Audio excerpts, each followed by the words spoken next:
दूसरे स्पेल में भी, और जिस किस्म की जो मनाजिर हैं वो मैंने देखे तो यकीन मानिए कि वापस आके जो रात को नींद नहीं आती। कि हमारे पास अमवात का डेटा तो है जो NDMA रोज़ रात को अपडेट भी करते हैं, और इस वक्त जो तकरीबन 1200 के करीब अमवात हैं वो चुकी हैं पूरे मुल्क में। इसी तरह जो तकरीबन 4000 के करीब इंजर्ड लोग हैं, ज़ख्मी लोग हैं, बीमार लोग हैं, और लोगों के घर, लोगों के मवेशी, लोगों का एग्रीकल्चर, क्रॉप्स, हर चीज़ सैलाब बहा कर ले गया है। और ऐसे मनाजिर हैं कि जहाँ स्ट्रैंडेड कम्युनिटीज़ हैं, फंसे हुए लोग हैं, वहाँ किसी किस्म का कोई राब्ता नहीं है।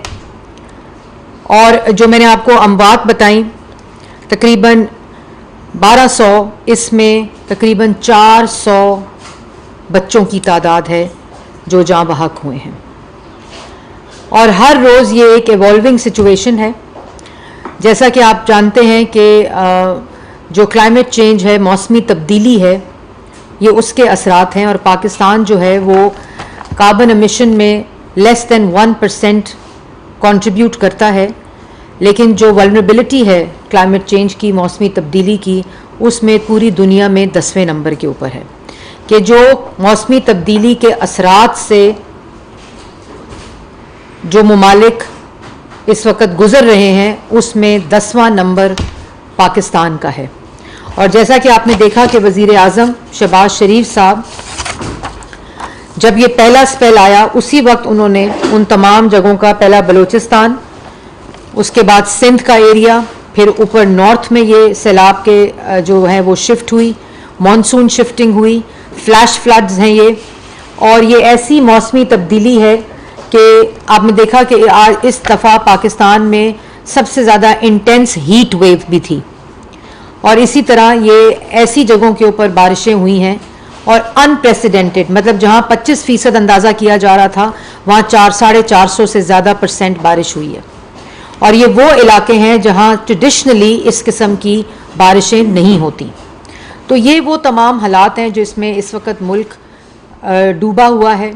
और इसके साथ साथ जो वफाकी हुकूमत है वज़ीर आज़म की क़यादत में, NDMA है, अफवाज पाकिस्तान हैं, तमाम सिविल एडमिनिस्ट्रेशन के अदारे हैं, वो हर तरह दिन रात मेहनत करके रेस्क्यू भी कर रहे हैं, रिलीफ गुड्स भी पहुंचा रहे हैं। और मैंने जैसे पहले कहा कि बहुत सी ऐसी जगह हैं जहां से राब्ता मुंतका है, तो हेली ऑपरेशंस के ज़रिए रेस्क्यू और रिलीफ का काम जारी है। और इसी तरह शहबाज शरीफ साहब ने भी, जैसा कि आपको मालूम है कि खैबर पख्तूनख्वा, सिंध और बलूचिस्तान के लिए जो बजट है उसके अलावा NFC अवार्ड के अलावा जो एलोकेशन ऑफ फंड्स है उसमें 15 बिलियन सिंध के लिए, 10 बिलियन खैबर पख्तूनख्वा के लिए और 10 बिलियन बलूचिस्तान के लिए उन्होंने जो स्पेशल फंडिंग है वो फौरी तौर पर दी। इसी के साथ साथ क्योंकि जो जाँ बहक होने वाले लोग हैं उनकी ज़ाहिर है कोई कीमत नहीं है उस जान की, लेकिन 10 लाख रुपया उन लोगों को दिया है जिनके प्यारे इस दुनिया में नहीं रहे। और जैसे मैंने पहले कहा कि ये उनकी जान की कीमत नहीं है, लेकिन ये एक जेस्चर होता है।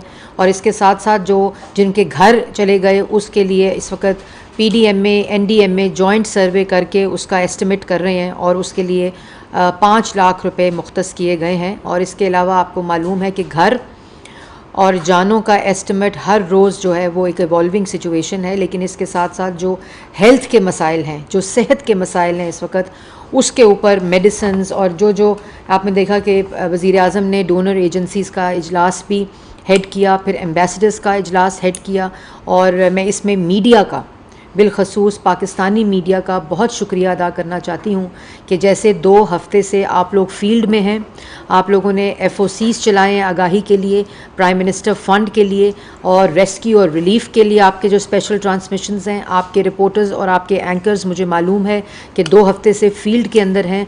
तो मैं वज़ीर आज़म पाकिस्तान के बिहाफ पे आप सब का शुक्रिया अदा करती हूँ और यही वो जज्बा है जिसकी वजह से आज रेस्क्यू और रिलीफ ऑपरेशंस जो हैं, क्योंकि जो आप लोगों की मेहनत की वजह से आगाही हुई है जिससे हम भी रहनुमाई हासिल करते हैं। अभी मैं हामिद मीर साहब का प्रोग्राम देख रही थी तो जो उन्होंने राजनपुर के एरियाज़ को आइडेंटिफाई किया जहां मुश्किलात थी, तो फौरी तौर पे मैंने NDMA और PDMA को फ़ोन भी किया।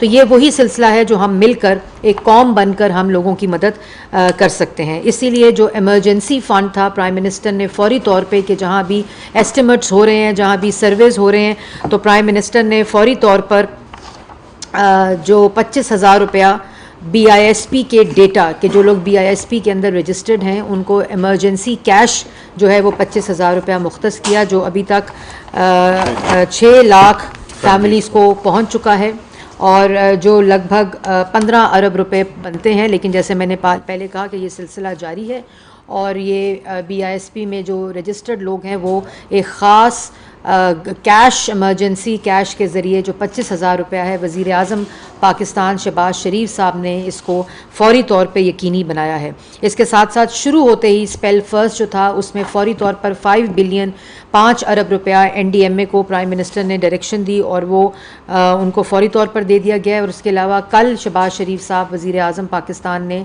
जो फ्लड इफ़ेक्टेड एरियाज़ हैं वहाँ जो तलबा हैं उनकी फ़ीसों को माफ़ करने का, उनकी स्कॉलरशिप्स और वहाँ स्कूलों और कॉलेजों में जो फेडरल गवर्नमेंट के अंदर आते हैं वहाँ फ़ंड रेजिंग की जो कैंपेन है वो उसकी हदायत दी थी, जिस पे जो वज़ीर हैं तालीम के राना तनवीर साहब उन्होंने कल से काम शुरू कर दिया है और ये पूरा डेटा कंपाइल किया जा रहा है। इसके साथ साथ तमाम सूबों के साथ कोऑर्डिनेशन के लिए, तमाम एडमिनिस्ट्रेशन की कोऑर्डिनेशन के लिए, NDMA की कोऑर्डिनेशन के लिए एक national flood response and coordination centre जो वज़ीर आज़म पाकिस्तान ख़ुद चेयर करते हैं उसको वज़ीर आज़म ने कल कॉन्स्टिट्यूट किया है, जिसमें तमाम पॉलिटिकल पार्टीज़, कोएलिशन गवर्नमेंट के पार्टनर्स और सूबाई रिप्रेजेंटेशन जो है वो मौजूद है। इसमें मुसल्लह अफवाज के लोग भी इसकी मेंबरशिप रखते हैं और ये वज़ीर आज़म ख़ुद चेयर करते हैं और इसकी निगरानी भी ख़ुद कर रहे हैं। जहाँ जहाँ मवासलाती राब्ता कटा उसको फौरी तौर पे हदायत की गई है कि वहाँ खंबे टेम्प्रेरी अरेंजमेंट की जाए ताकि लोगों का राब्ता जो है वो मुनक़ता ना हो।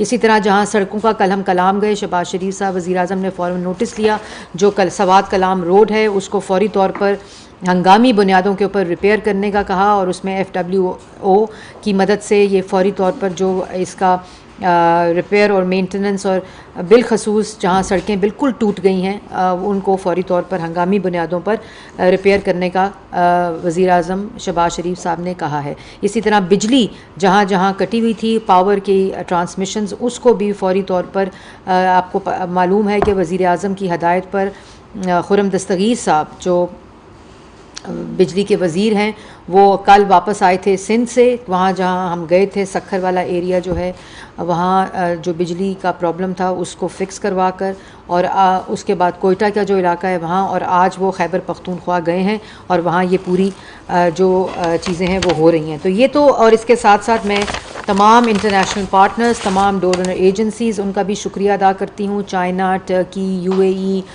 बरतानिया, US, कनाडा, ऑस्ट्रेलिया, जहाँ जहाँ से भी मदद आ रही है, क्योंकि ये एक ऐसा कैटास्ट्रफी है, एक ऐसी आफत है जिससे जो खाली पाकिस्तान के अंदर जो वसाइल हैं वो बरोएकार ला भी दिए जाएं तब भी इसका मुकाबला नहीं किया जा सकता। तो मैं उनका भी शुक्रिया अदा करती हूँ, फ़ॉरेन मीडिया का शुक्रिया अदा करती हूँ कि जिस तरह उन्होंने रिपोर्टिंग की है और फ़ॉरेन एजेंसीज़ के जो ताउन से ये तमाम चीज़ें जो हैं वो इस वक्त हो रही हैं। और NDMA हर रोज़ रात को और सुबह ये तमाम डेटा अपडेट करते हैं। मैं उन तमाम लोगों का जो पाकिस्तान में कॉर्पोरेट सेक्टर है जो अपनी अपनी हैसियत के मुताबिक, अपने अपने प्रोडक्ट्स के मुताबिक रिलीफ फ़ंड और रिलीफ गुड्स और मेडिसिन्स लोगों तक पहुंचाने में मदद दे रहे हैं, मैं उन तमाम NGOs का भी शुक्रिया अदा करती हूँ जो लोग अपने अपना हिस्सा इस में रेस्क्यू और रिलीफ में डाल रहे हैं। इसके बाद जो एक बड़ा मरहला है वो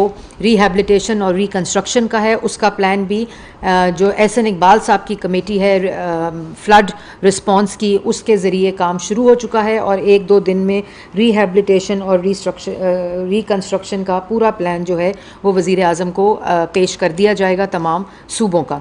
सूबाई हुकूमतें भी अपना हिस्सा डाल रही हैं, एडमिनिस्ट्रेशन भी डाल रही है, वफाक, क्योंकि वैसे 18वीं तरमीम के बाद तमाम ये डिवॉल्व सब्जेक्ट हैं, लेकिन आपको मालूम है कि वज़ीर आज़म पाकिस्तान जो हैं वो एक ऐसी शख्सियत हैं कि वो दिन रात इसके ऊपर काम कर रहे हैं, मॉनिटर कर रहे हैं, इसकी निगरानी कर रहे हैं और हर जगह ख़ुद जा रहे हैं, फिर उसका पूरा एक प्लान लेकर पूरा उसका कल हम कलाम गए तो कुछ टूरिस्ट फंसे हुए थे, फौरी तौर पर हदायत पर उनको वहाँ से एवैक्यूएट, जो सिलसिला जारी है।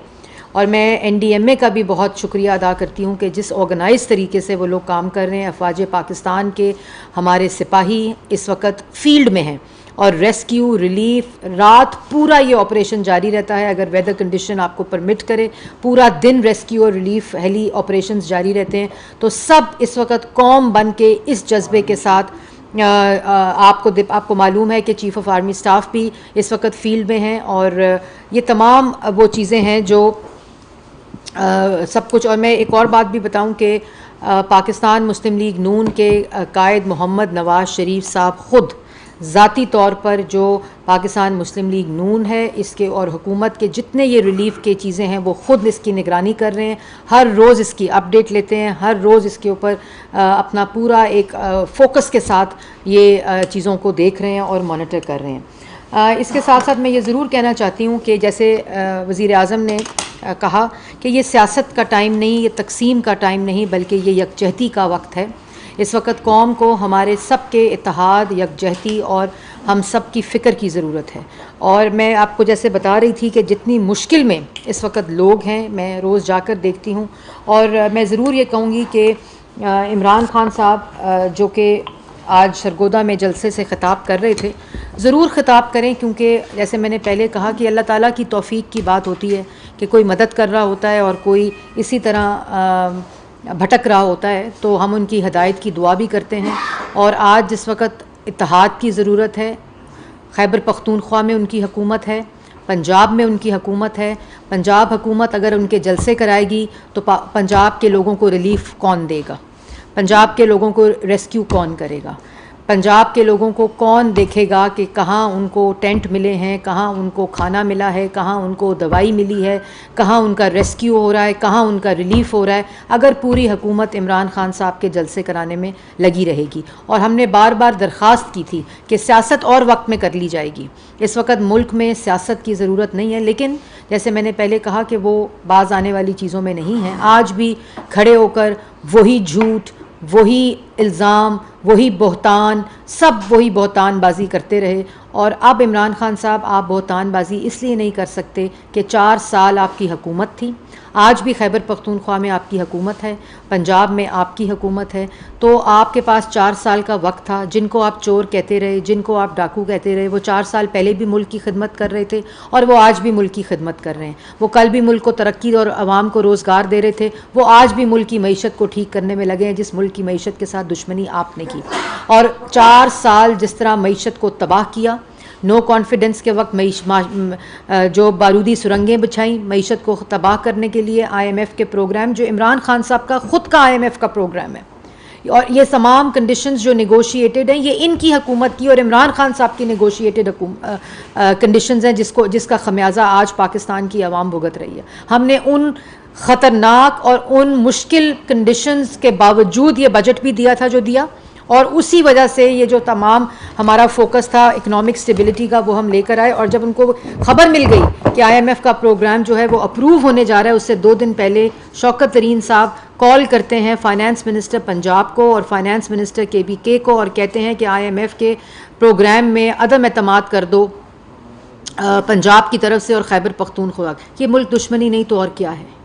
मैं उन लोगों से पूछना चाहती हूँ जो कहते हैं कि ये अल्फाज इस्तेमाल ना करें, मुझे आप बता दें मैं कौन सा अल्फाज इस्तेमाल करूँ इसको कहने के लिए कि जब हम एक एक पाई इमदाद मांग रहे हैं लोगों से, जब हम पूरा मुल्क पानी में डूबा हुआ है, लोग मर रहे हैं, लोगों के घर बह गए हैं, लोगों का कारोबार बह गया है, लोगों की सारी ज़िंदगी की जमा पूंजी बह गई है। जब हम एक एक चीज़ को इस वक्त माशी सूरत हाल को बेहतर करने के लिए हर वो इक़दाम उठा रहे हैं जिसका असर पाकिस्तान की आवाम पर है, उस वक्त क्या कहते हैं, ख़त लिखें और IMF को लीक कर दें कि ये प्रोग्राम कामयाब ना हो।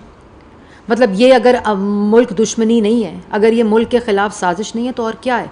और आज इमरान खान साहब ने, मुझे अफसोस हुआ, आज उनको चाहिए था कि किसी जगह पे जाते, राजनपुर जाते, कलाम जाते, बशीन जाते, किसी खैबर पख्तूनख्वा में सैलाब ज़दगान को मिल के आते, देखते कि वहाँ क्या हालात हैं जो हम कल देख कर आए हैं। वहाँ लोग रो रो कर कह रहे थे कि सूबाई हुकूमत कुछ नहीं कर रही, और मैं सियासत नहीं कर रही। फिर भी शहबाज शरीफ साहब ने कहा कि सूबाई हुकूमत के साथ मिलकर करेंगे। पंजाब में गए शहबाज शरीफ साहब, उन्होंने कहा सूबाई हुकूमत के साथ मिलकर करेंगे, और यहाँ खड़े होते हो, गाली देते हो, खड़े होते हो, इल्ज़ाम लगाते हो, बोहतान लगाते हो। अगर 4 साल तुम नहीं साबित कर सके कोई इल्ज़ाम अपना तो बस कर दो। 4 साल तुम्हारे पास वसाइल भी, रियासती ताकत भी जो तुमने इस्तेमाल की इमरान खान साहब, लेकिन नई अदालतों में सबूत पेश कर सके तो बस कर दें। फिर ये ऑडियो लीक्स की बात है शौकत तरीन की, मतलब ये साजिश नहीं तो और क्या है। और आज पहली दफ़ा ब्रेकिंग न्यूज़ ये है कि इमरान खान साहब ने पहली दफ़ा सच बोला दहशतगर्दी की कोर्ट के बाहर, पहली दफ़ा। और मैं इस पे उनका शुक्रिया अदा करती हूँ कि आपने सच बोला कि मैं ख़तरनाक हूँ। यही बात तो हम आज तक कहते आ रहे हैं, आज तक मुझे 7 साल हो गए कहते हुए कि इमरान खान साहब ख़तरनाक हैं। हम ये कहते रहे कि इमरान खान साहब मईशत के लिए ख़तरनाक, इमरान खान साहब रोज़गार के लिए ख़तरनाक, इमरान खान साहब कश्मीर के लिए ख़तरनाक, इमरान खान साहब कौमी सलामती के लिए ख़तरनाक, इमरान खान साहब तोशा खाना के लिए ख़तरनाक, इमरान खान साहब मुल्क के अंदर जो भी माशी तबाही हुई है, जिस किस्म की आवाम को बेरोज़गार किया गया है, जिस किस्म की महंगाई, जिस किस्म के साथ मुल्क के साथ तबाही की गई है, उस सब के लिए ख़तरनाक इमरान खान साहब आप हैं। आप, वो एक वज़ीर कह रहा था, कराए का तर्जुमान, जो आजकल ज़रा मुंह को लगाम है, जिनके अपने लोग हामिद खान साहब कोर्ट में खड़े होकर जिनके बारे में कह रहे हैं कि उनके से कोई अच्छे की उम्मीद नहीं है, वो खुद कह रहे हैं। वो कल आज सुबह कह रहे थे कि इमरान खान साहब फ़कीर तबीयत के मालिक हैं। फ़कीर तबीयत का मालिक कभी BRT पेशावर में डाका डालता है, कभी बिलियन ट्री सुनामी में डालता है, कभी मालम जब्बा में डालता है, कभी हेलीकॉप्टर केस में डालता है, कभी आटे में डालता है, कभी चीनी में डालता है। फ़कीर शख्स है, क्या फ़कीर आदमी है। कभी तोशा खाना में डाका डालता है। तो ये तमाम वो चीज़ें हैं। लेकिन मैं जैसे पहले कह रही थी कि पहली दफ़ा सच बोला है कि मैं ख़तरनाक हूँ, मीडिया के लिए ख़तरनाक 4 साल, और अभी भी मीडिया के वहाँ बाहर खड़े होकर क्या किस किस्म की गुफ्तगू करते हैं, किस किस्म की बातें करते हैं। जो तबीयत है उसमें सारी बात आपके सामने मौजूद है, और फिर कहते हैं कि मुझे दीवार के साथ ना लगाओ। दीवार के साथ आपकी करतूतों ने आपको लगाया है, दीवार के साथ आपके अमालों ने लगाया है। आवाम को बेरोज़गार करोगे, मईशत को तबाह करोगे, मुल्क के ख़िलाफ़ साजिश करोगे, फ़ौरन फंडिंग लोगे, फ़ौरन एजेंट होगे।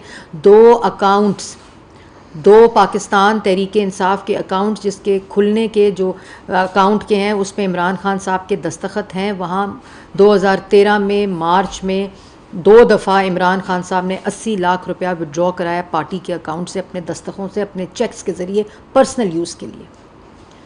मतलब आप इलेक्शन कमिश्नर को कह रहे हैं कि उसको आज ललकार रहे हैं। मतलब जो मैजिस्ट्रेट खातून है उनका केस तो कोर्ट में, लेकिन OIG के केस का हिसाब कौन लेगा। 2014 में भी धमकाते थे OIG, और इधर भी खातून मैजिस्ट्रेट जो हैं उनको ललकारा, उनको धमकाया, और ऊपर से हट दर्मी देखो, कहता है मैं माफ़ी नहीं मांगूंगा।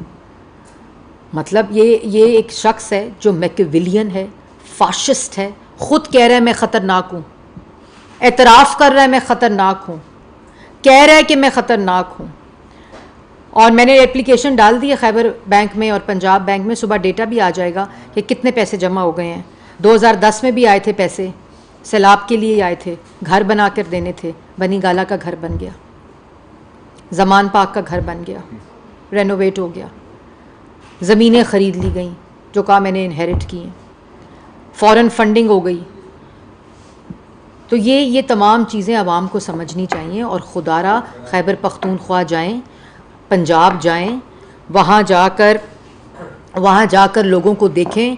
खैबर पख्तूनख्वा के अंदर जब आप भाग कर गए थे यहाँ से, जब डी चौक आ रहे थे, तो आज भी चले जाएं भाग के, आज भी वो लोग आपके मुंतज़र हैं। वहाँ बूढ़े लोग, बच्चे, माएँ रो रो कर कह रही हैं कि कुछ दें हमें।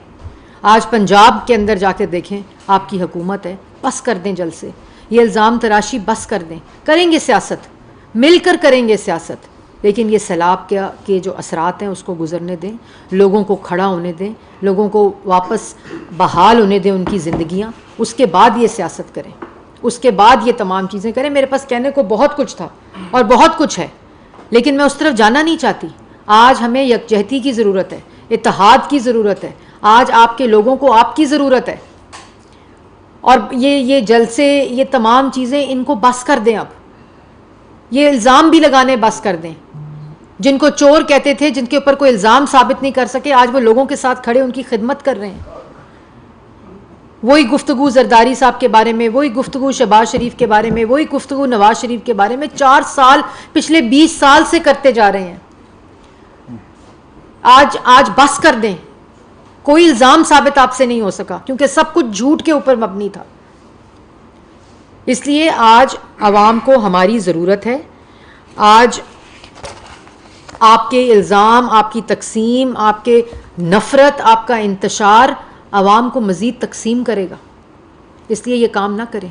आए हम सब मिलकर पाकिस्तान की आवाम के वो तमाम लोग जिनको आज हमारे हाथ की ज़रूरत है, आज हमारी मदद की ज़रूरत है। और मैं पाकिस्तान के लोगों से भी अपील करना चाहती हूँ कि जिस तरह हमेशा की तरह आपने ज़लज़ले में, आपने सैलाब में, जब आवाम पे मुश्किल पड़ी, जब कौम पर मुश्किल पड़ी, हम सब ने उसमें अपना हिस्सा डाला। आए हम सब मिलकर इसमें अपना हिस्सा डालें। आप ख़ुद देना चाहते हैं, आप ख़ुद मदद करना चाहते हैं, किसी अकाउंट में डालना चाहते हैं, वज़ीर आज़म रिलीफ फ़ंड में डालना चाहते हैं, 9999 4 दफ़ा 9 मिलाकर SMS करके 10 रुपये देना चाहते हैं, उसमें फ़ंड में डालना चाहते हैं, आप खुद जाके फील्ड में देना चाहते हैं, आप किसी NGO को देना चाहते हैं, आप किसी तरह भी किसी की मदद करना चाहते हैं, खुदारा करें। क्योंकि बड़े बुरे हालात हैं, आवाम के लोगों के बहुत बुरे हालात हैं। इसलिए आप सब अपने लोगों से भी मेरी गुजारिश है। मैं एक दफ़ा फिर मीडिया का भी शुक्रिया अदा करना चाहती हूँ, लेकिन उनको गुजारिश भी करना चाहती हूँ कि इसी तरह आप हमारी रहनुमाई करें, आगाही करें, इसी तरह आप मदद फरमाएंगे और इंशाअल्लाह अल्लाह ताला हमारा साथ देगा, इसमें बरकत डालेगा और हम अपने भाइयों के, अपने बहनों को, अपने बच्चों को दोबारा अपने पाँव पर खड़ा करेंगे, उनके घर बनेंगे, उनको दोबारा से कारोबार मिलेगा और उनकी ज़िंदगियाँ बहाल होंगी।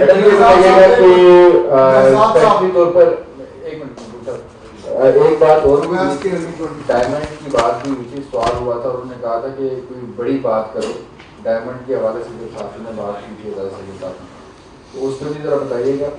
और सेकेंडली ये बताएं कि इमरान खान साहब कल गुजरात में भी एक बड़ा जलसा करने जा रहे हैं। ये तमाम तरह जो मामलात हैं, एक तरफ आप लोग हुकूमत की तरफ से कहना है कि आके बैठे हैं मिल बैठ के, लेकिन वो आए रोज़ जलसे कर रहे हैं और उनका हदफ जो है वो नून लीग या शहबाज शरीफ है। देखिए, उनका हदफ जो है ना, और उनका फोकस सारा, जैसे मैंने पहले कहा कि सैलाब ज़दगान पर होना चाहिए। 2 सूबों में उनकी हुकूमत है, 2 सूबों में, पंजाब में और खैबर पख्तूनख्वा में। और खैबर पख्तूनख्वा में 9 साल से हुकूमत है, 9 साल से हुकूमत है। आपको याद है 2010 में जब पंजाब में सैलाब आया था तो शहबाज शरीफ घर नहीं बैठा था, वो लोगों के साथ खड़ा था। इसलिए उस सैलाब से लोगों को, उसके असरात से लोगों उसके बाद लोगों के घर भी बने, लोगों की ज़िंदगियाँ भी बहाल हुई, लोगों की तामीर भी हुई। और बाकी रही बात, आपने वो कर दी अब सियासी के हीरों वाली, तो इमरान खान साहब के लिए जो अरबों फ़ॉरेन फंडिंग में खा गया, उसके लिए 16, 15, 12 करोड़ रुपए का हीरा क्या चीज़ है।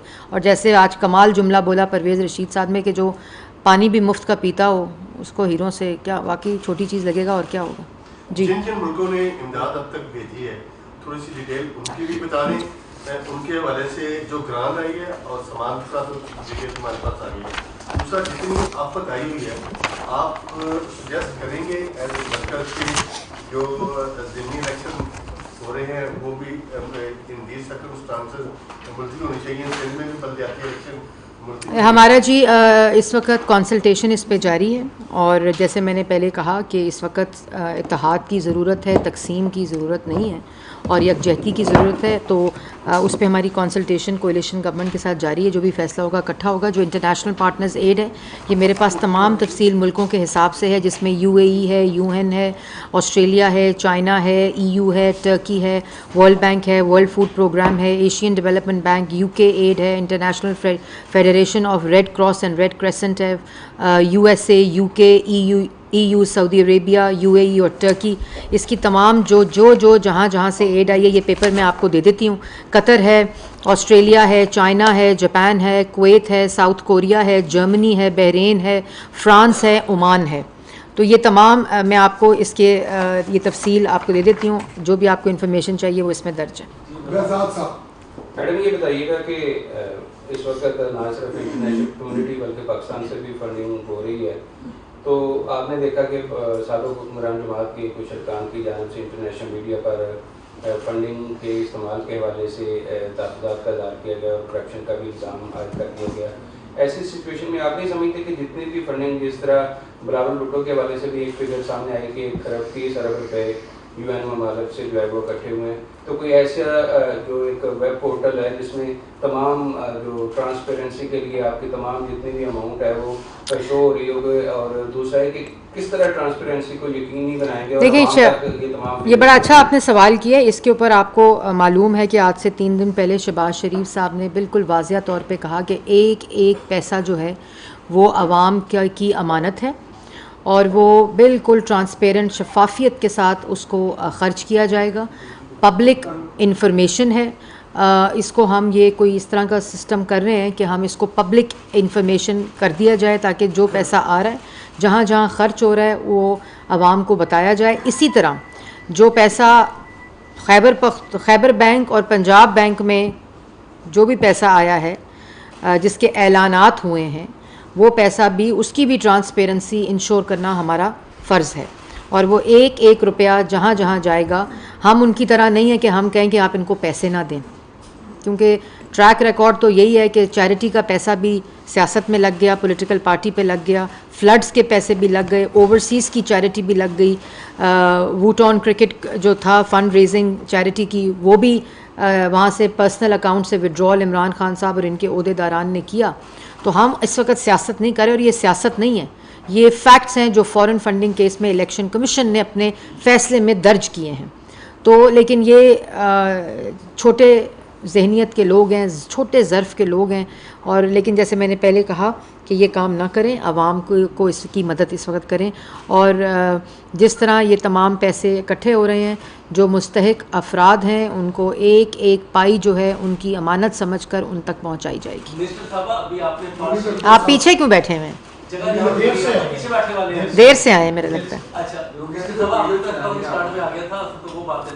जी बताएं।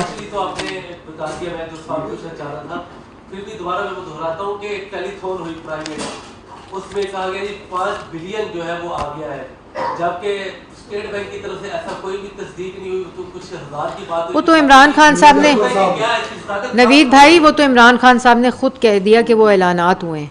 1 करोड़ नौकरी और 50 लाख घर के भी ऐलान ही हुए थे। 100 दिन में करप्शन ख़त्म करने का भी ऐलान हुआ था, 90 दिन में 100 दिन का मईशत का प्लान भी ऐलान हुआ था। तो ये तो ऐलान इमरान खान साहब ने खुद ही तरदीद कर दी है अपनी बात की कि जी जमा होने में और ऐलान होने में फ़र्क है। नहीं, आप में से कोई भी राइट टू इन्फॉर्मेशन एक्ट के अंदर एप्लीकेशन डालता है, मैंने डाल दी है, कल तक मुझे मिल जाएगी तो फिर मैं आपको दे दूँगी। हाँ जी, आखिरी सवाल आपने बड़ी अच्छी बात की कि क्लाइमेट चेंज की वजह से, क्योंकि मैंने सैलाब पे आपकी प्रेस कॉन्फ्रेंस उस पर फोकस करते हुए, जो क्लाइमेट चेंज हो रहा है उसमें अभी तो इतना बड़ा डिजास्टर आया है, फ्यूचर के लिए प्लानिंग्स कुछ बन रही है, जिस तरह ट्रीज लगाने का मामला होता है। और दूसरा क्वेश्चन मेरा ये कि आज बाबर अहमद साहब ने कहा कि इमरान खान साहब की जान को खतरा है, तो गवर्नमेंट के पास कोई ऐसी रिपोर्ट है कि उनकी जान को खतरा? देखें, पहली बात तो आपने बड़ा अच्छा सवाल किया कि जो मौसमी तब्दीली है उसके असरात के बाद जिस तरह ये नेचुरल डिज़ास्टर्स होते हैं, नेचुरल क्लैमिटीज़ हैं, इसका बाद का जो मरला है वो सबसे ज़्यादा इम्पॉर्टेंट होता है। और पाकिस्तान के अंदर, जैसे मैंने पहले कहा कि ये अनप्रेसिडेंटेड रेनफॉल है, ऐसी कभी बारिशें पाकिस्तान में नहीं देखी गई। और उन इलाकों में जहाँ जो वाटर इंफ्रास्ट्रक्चर है वो इस किस्म के बारिशों, इस किस्म के सैलाब, इस किस्म के फ्लैश फ्लड्स के लिए बना ही नहीं हुआ। और उसके ऊपर एक जो ज़्यादती हुई है कि वाटर बॉडीज़ रिवराइन एरियाज़ के अंदर ये तामीरात हुई हैं कि जो कम्युनिटी है, जो पॉपुलेशन है, वो असल में वाटर बॉडीज़ के अंदर रहती है। जो वेटलैंड्स हैं इन इलाकों के, चाहे वो बलूचिस्तान हो, चाहे वो सिंध हो, चाहे वो खैबर पख्तूनख्वा हो या साउथ पंजाब हो, वहाँ तामीरात जो हैं और लोगों के घर जो हैं वो अनफॉर्चुनेटली उन वेटलैंड्स के अंदर बने हुए हैं। वो रिवराइन एरियाज़ हैं वो, तो इस वजह से भी ज़्यादा जानी नुकसान होता है, ज़्यादा तबाही आती है। और जो फ्लैश फ्लड होता है वो मोहलत ही नहीं देता, वो एकदम सैलाबी रेला आता है और वो तबाह कर देता है। तो ये डिज़ास्टर रेस्क्यू और रिलीफ एक चीज़ है, लेकिन डिज़ास्टर रिहैबिलिटेशन और डिज़ास्टर मैनेजमेंट जो है वो सबसे ज़्यादा इम्पॉर्टेंट मरला होता है कि क्योंकि अब ये एक सिचुएशन सूरत हाल आ गई है तो जो भी प्रिपेयर्डनेस होगी वो इसको देखते हुए होगी। तो जो भी निकासी का जो इंफ्रास्ट्रक्चर है, वाटर इंफ्रास्ट्रक्चर है, कनाल सिस्टम है, लोगों के घर हैं, और फिर इन एरियाज़ में जो ऑलरेडी फ्लड प्रोन एरियाज़ हैं वहाँ अब किस किस्म की तामीर होनी है, इसके अंदर इंटरनेशनल एक्सपर्टीज़ भी मांग ली गई हैं।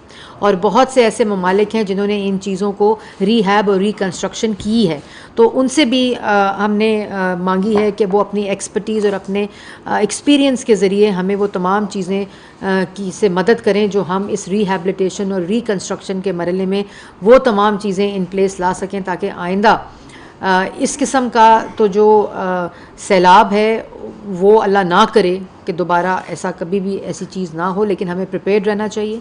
और हमें इसमें आप सबका, आवाम का भी बड़ा हाथ होगा कि वो अब जिस तरह कलाम का जो होटल है वो समुंदर, वो दरिया के अंदर बना हुआ है और इस वजह से आप देखेंगे किस तरह वो बहा कर ले गया। और फिर शुक्र है कि एवैक्यूएशन पहले हो गई, उसकी पहले प्रेडिक्शन थी, वो रेड अलर्ट के ऊपर था और जिसकी वजह से जानी नुकसान जो है वो नहीं हो सका, लेकिन कुछ हुए। वहाँ 4.5 घंटे कल जब शहबाज शरीफ साहब गए तो कलाम में वो दोस्त जो थे और भाई दो थे उसमें, वो वहाँ रहे 4.5 घंटे, वो कहते रहे कि हमें आके बचाएं, लेकिन अल्लाह ताला का कुछ करना ऐसा था। और कल प्राइम मिनिस्टर ने कहा कि इसके ऊपर इंक्वायरी होनी चाहिए कि एडमिनिस्ट्रेशन किधर थी। 4 घंटे में तो हेली भी प्रोवाइड किया जा सकता था, लेकिन मैं जैसे पहले कहा कि मैं इल्ज़ाम नहीं लाना चाहती, उन्होंने कोशिश की होगी, लेकिन जैसे अल्लाह ताला को मंजूर।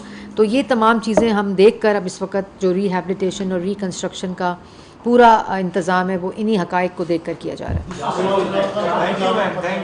इमरान खान साहब जब निकले थे तो उन्होंने कहा इम्पोर्टेड साजिश हो गई, फिर उन्हें 3 दिन बाद कहना शुरू कर दिया कि वो जान को ख़तरा हो गया। इस वक्त मैंने कुछ फिगर लिखा था कि फ़कीर की जो उन्होंने कहा ना, मैं फ़कीर तबीयत इमरान खान साहब की, तो 2 करोड़ रुपए महीने पे उनकी सिक्योरिटी के ऊपर ख़र्चा आ रहा है, जिसमें 266 लोग जो एहलकार हैं और सिक्योरिटी के अफसरान हैं वो उनकी सिक्योरिटी के ऊपर तानियात हैं। अल्लाह ताला उनकी जान की हिफाजत करे।